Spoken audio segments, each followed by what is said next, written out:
This is a little help for the Heroes of Hebrew History Collaborative Project. I say it's a little help because this thing sometimes confuses people.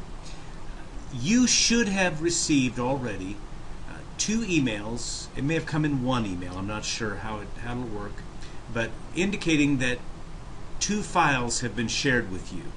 They should be, and we're looking here at the screen, for example, the Abraham presentation file, that's the yellow icon there, and a matching Abraham document file. Or if you're in the David group, you'd have the David ones, the Esther ones, the Jacob ones, and so on. Okay, mine are the Nimrod ones for this example. You can follow the link that is in there, in that email, and that should take you straight to these files. The first one you want to go to is the document file. Oh, and by the way, if you misplace the email or it doesn't work for some reason or whatever, I don't know why it wouldn't, but if it does, you can always get to these files by getting into drive.google.com and log in with your Stu mail address. And then when you get in there, if you've got other stuff, it'll be all up here that if you've used this for something. It's a great tool, by the way. But if you go down here to where it says shared with me and click there, you'll see things that were shared with you. Well, these were things that students from last semester turned in, and they were shared with me, and I've left them here. Okay, I don't have any of these Bible is Lit documents here because, well, I made them all, and so they can't be shared with me. I actually tried to have it shared and get the email, and it wouldn't do it.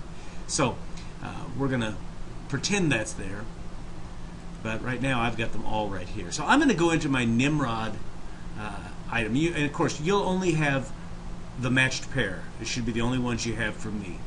I'm going to go into my Nimrod one. These all look basically the same, except the name will be different and the link here will be different. You see, it says you're in the following group, Nimrod.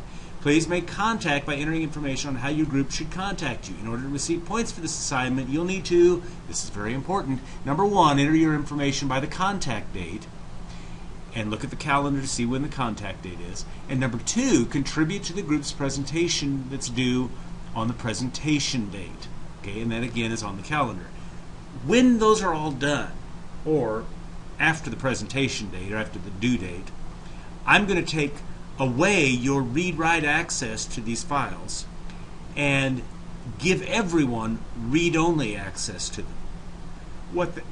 Excuse me. What that means is you'll no longer be able to fix any problems you have in your, say, David presentation, but you'll be able to see all 6 or 8 or however many of them we end up having. All right? You'll find a link right here to the presentation file. You have to click on that, and that brings up this little doodad, and then you can click on there.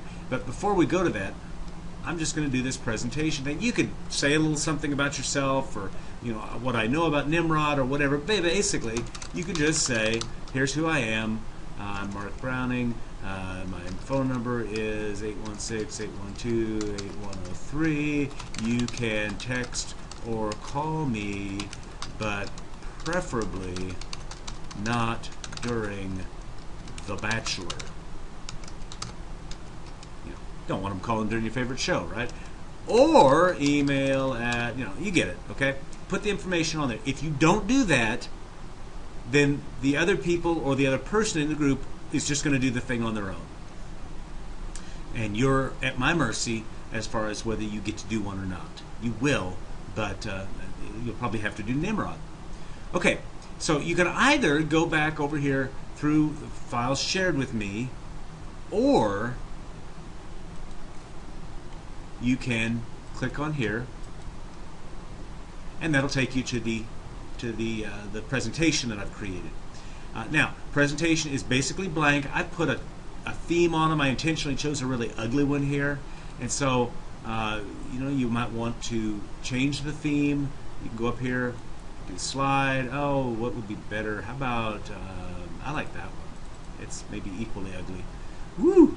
That's right. Okay, and I'll put Nimrod in there. Maybe a mighty hunter. Okay, and then I'm going to add slides. and you can see it works a lot like PowerPoint does. It's not quite as fully featured, but it's kind of neat in a lot of ways. You can do whatever you want. Now, if you want to do a YouTube or something, that's great. Just make a link or embed the YouTube into this. If you want to do a Prezi or something like that, somehow make a link. If you don't know how to do that, if you can't figure it out, holler at me. Give me a couple days before it's due, please. But let me know, and I'll help you get it done. And because this is not a technology class, it's a literature class. But I've learned some tricks, and so maybe that could be helpful. Basically, you guys are going to create a presentation in here. Again, you'll be the only 2 or 3 or however many who'll be able to see it until the presentation date. At that time, you lose your ability to change it. Everybody gets the ability to see it. The links will show up in D2L. There's a file there that they'll show up in. So I think that's about all I've got right now. This may be completely new to you and weird and amazing and all that stuff. It's really not that complicated, and it works pretty well. But don't think you can get it done in 15 seconds or something like that. It's going to take a little bit of time, but you can make it work, and y'all are bright. Okay? Wonderful. Goodbye.